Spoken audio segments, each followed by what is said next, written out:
ద్వాదశ రాశుల వారికి పరిహారాన్ని కనుక మనం గమనించినట్లయితే 12 రాశుల వారికి కూడా ఈ రోజున మేషరాశి నుంచి మీన రాశి వరకు కూడా 12 రాశుల వారు ఈ రోజున తప్పకుండా తమ తమ ఇష్టదైవాన్ని ప్రార్థించుకుంటూ దానికి తగిన విధంగా దేవాలయ సందర్శనతో ముందుకు వెళ్ళేవాళ్ళు ఒక విధానం. అలాగే దాంతోపాటుగా మీకు సమయం, అలాగే అనుకూలత, ఆసక్తి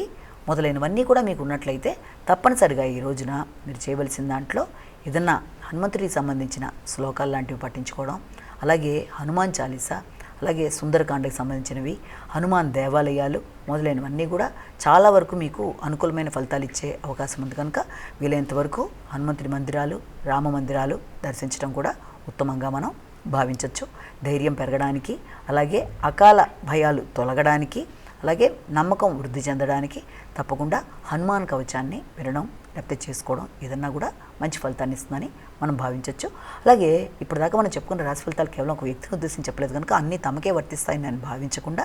ప్రతి వ్యక్తి తమ వ్యక్తిగత జాతకంలో నడుస్తున్న దశలో అంతర్దశలో కూడా చూసుకుంటూ ముందుకు పెడుతున్నప్పుడు దాని పరంగా ఎదురవుతున్న దశలో అంతర్దశల్లో ఏమన్నా ఇబ్బందులు ఉన్నట్లయితే వాటికి తగిన పరిహారాలు ఆల్రెడీ మీరు చేసుకుంటూ ఉంటారు. అయితే గోచార రీత్యా ఎదురవుతున్న వీటిలలో స్వల్పంగా చిన్న చిన్న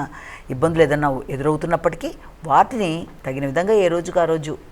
శ్లోకాలతో కానీ, లేకపోతే ఇష్టదేవత ప్రార్థనతో కానీ, లేకపోతే దేవాలయ సందర్శనతో కానీ ఇక్కడ మనం చెప్పుకున్న పరిహారాలు ఏదోనా చేసుకుంటూ ముందుకు వెళ్ళినట్లయితే అది చాలా వరకు అనుకూలంగా ఉంటుందని కూడా మనం భావించవచ్చు.